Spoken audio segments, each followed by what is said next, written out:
Hello बच्चों, आप लोगों का एजुकेशन केयर क्लासेस में स्वागत है। आज हम बात करेंगे दिल्ली सल्तनत के खिलजी वंश के बारे में। उसके कौन कौन से शासक हुए और उनसे संबंधित एग्ज़ाम में क्या क्या क्वेश्चन बन सकते हैं और क्या क्या पॉइंट ऑफ व्यू एग्ज़ाम से बेहतर है, अच्छा हो सकता है। तो चलिए हम बात करते हैं दिल्ली सल्तनत के खिलजी वंश की। देखो, जो खिलजी वंश है वो गुलाम वंश के बाद आता है।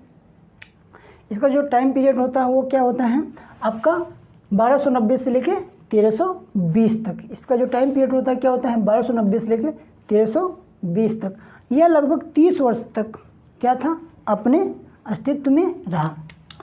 अगर देखा जाए दिल्ली सल्तनत की जो यहाँ पे दिल्ली सल्तनत में जो शासक हुए, तो चाहे वह जलालुद्दीन खिलजी हो, फिर चाहे अलाउद्दीन खिलजी रहा हो, चाहे मुबारक शाह खिलजी रहा हो, चाहे खुसरो शाह, ये 4 शासक थे जो खिलजी वंश पे शासन किए थे।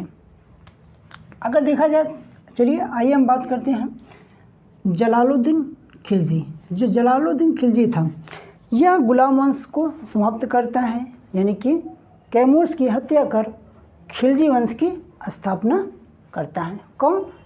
जलालुद्दीन खिलजी। जलालुद्दीन खिलजी यह गुलाम वंश को समाप्त करता है। यह 1290 कब 1290 में गद्दी पर क्या करता है, बैठता है। इसने किलोखरी, यानी कि एक किलोखरी स्थान है जहाँ इसने राजधानी घोषित की, जिसको इसने राजधानी घोषित की। इसकी मृत्यु 1290 में करमानिकपुर में इसी का भतीजा और दामाद अलाउद्दीन खिलजी ने हत्या कर देता है, जो इसका स्टोरी क्या होता है, ख़त्म होता है। फिर आइए बात करते हैं अलाउद्दीन खिलजी की। देखिए, अलाउद्दीन खिलजी जो था, क्योंकि एग्ज़ाम में सबसे ज़्यादा क्वेश्चन अलाउद्दीन खिलजी से ही संबंधित बनते हैं और यहाँ यही अलाउद्दीन खिलजी से ही संबंधित क्वेश्चन में हमें कन्फ्यूज़न होते हैं या बच्चों को कन्फ्यूज़न देखने को मिलते हैं। चलिए आप बात करते हैं 1296 पे यह गद्दी पर बैठता है। अलाउद्दीन खिलजी 1296 पे गद्दी पर बैठता है। इसके बचपन का नाम अली तथा गुलसाद से था। इसको लोग बचपन में अली और गुलसाद से नाम से संबोधित करते थे या बुलाते थे। इनको बचपन में अली और गुलसाद से कहा जाता था। इसने एक उपाधि धारण की थी, सिकंदर ए सानी का। किसकी? सिकंदर ए सानी। क्योंकि एग्ज़ाम में पूछता है कि सिकंदर ए सानी की उपाधि किस दिल्ली सल्तनत के सुल्तान ने धारण की थी? तो कौन था? अलाउद्दीन खिलजी। अलाउद्दीन खिलजी का जो नए वर्क थे, इन्होंने कई नया काम किया था दिल्ली सल्तनत में देखने को मिलता है। जैसे सेनाओं को नगद वेतन, इन्होंने क्या किया, सेनाओं को नगद वेतन देने की प्रथा यानी सिस्टम स्टार्ट किया। इन्होंने क्या किया भाई, सेनाओं को क्या किया, नगद वेतन देने का। अस्थाई सेना की नींव, जो अस्थाई, इसके पहले अस्थाई सेना नहीं हुआ करती थी, तो इसने क्या किया, अस्थाई सेना की नींव रखी, यानी कि अस्थाई सेना रखने की नींव रखी। सबसे बड़ी इम्पोर्टेंट बात यह, जो सबसे बड़ी जो एग्जाम के पॉइंट से देखने को मिलता है कि जो सबसे बड़ी सेना थी या विशाल सेना थी वो किसके पास थी दिल्ली सल्तनत में? तो किसी के पास थी, तो वो था अलाउद्दीन खिलजी। अलाउद्दीन खिलजी के पास ही सबसे बड़ी सेना हुआ करती थी। इसने कुछ प्रथाएं स्टार्ट की, जैसे घोड़े दागने का प्रथा। तो इसने क्या किया, घोड़े दागने की प्रथा स्टार्ट की। उसके बाद सैनिकों का हुलिया लिखने, यानी कि ये कोई एग्जाम में पूछता है कि सैनिकों का हुलिया लिखने की प्रथा किसने स्टार्ट की? तो जो प्रथा स्टार्ट की थी, किसने स्टार्ट की थी? अलाउद्दीन खिलजी ने। ये 2 प्रथाएँ थी जो एग्ज़ाम में पूछे जाते हैं। निर्माण की बात करें तो इन्होंने कई निर्माण की जाए, चाहे अलाई दरवाज़ा की बात की जाए, चाहे सिरी का किला देखा जाए, 1000 खंबा महल, जयमत खाना मस्जिद, ये 4 मतलब निर्माण थे जिन्होंने किया। अलाई दरवाज़ा का निर्माण, सिरी का किला, 1000 खंबा महल, जयमत खाना मस्जिद, ये 4 ऐसे बिल्डिंगें थे यार, मतलब मस्जिदें या निर्माण किया था इन्होंने।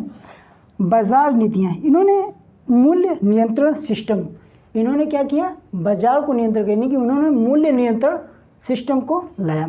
कुछ नियुक्तियाँ की, जैसे दीवान ए रियासत, दीवान ए रियासत, सहना ए मंडी, क्या सहना ए मंडी, सराय ए अदल।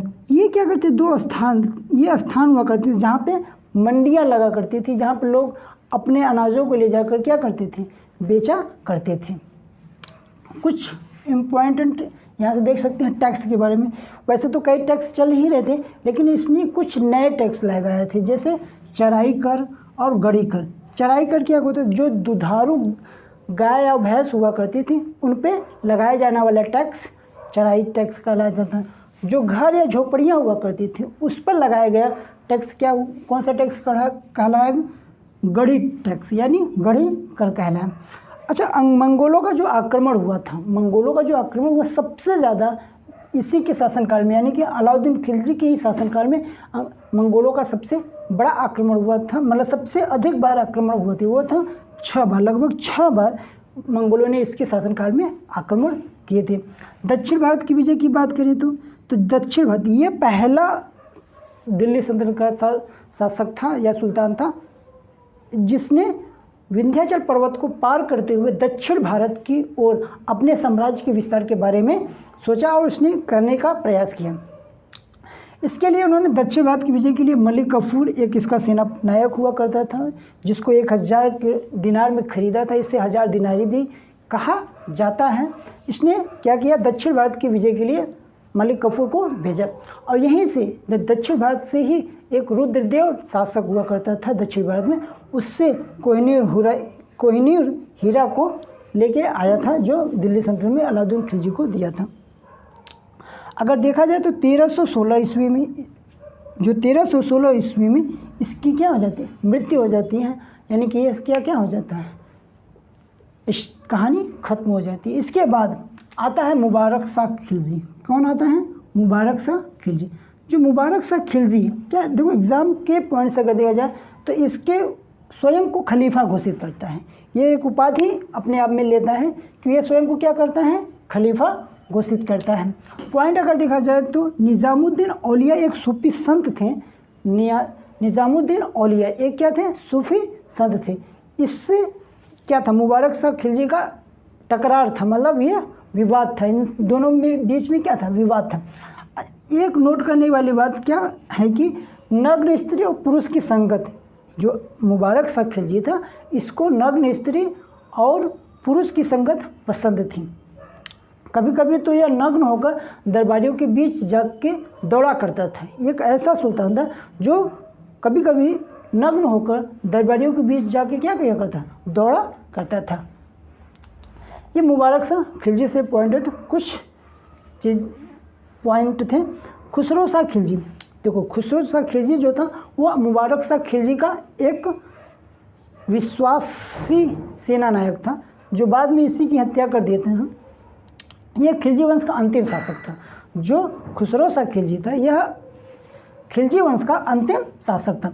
उपाधि इसने क्या, पैगंबर का सेनापति, यह स्वयं को पैगंबर का सेनापति घोषित किया। पॉइंट क्या है, यह एक भारतीय मुसलमान था। मतलब अगर दिल्ली सल्तनत में देखा जाए अगर कोई भारतीय मुसलमान सुल्तान बना तो वह था खुसरो शाह खिलजी। कौन था, खुसरो शाह खिलजी।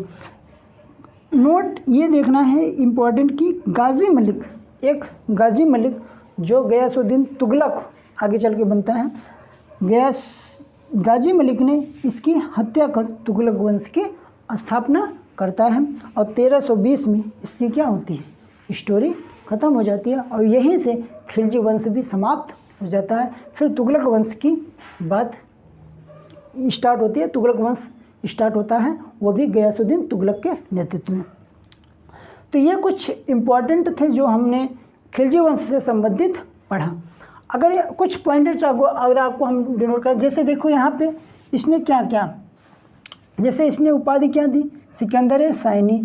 अगर मुबारक शाह खिलजी की बात करें तो स्वयं को खलीफा घोषित किया और खुसरो शाह स्वयं को क्या, पैगंबर का सेनापति घोषित किया था। ये उपाधियों से संबंधित थोड़ा सा आपको हमने डाउट क्लियर कराया। अगर ये वीडियो आप लोगों को अच्छा लगा हो तो आप लोग हमारे वीडियो को लाइक कीजिए और शेयर कीजिए और हमारे नेक्स्ट वीडियो को देखने के लिए हमारे चैनल को सब्सक्राइब कीजिए। Thank you so much.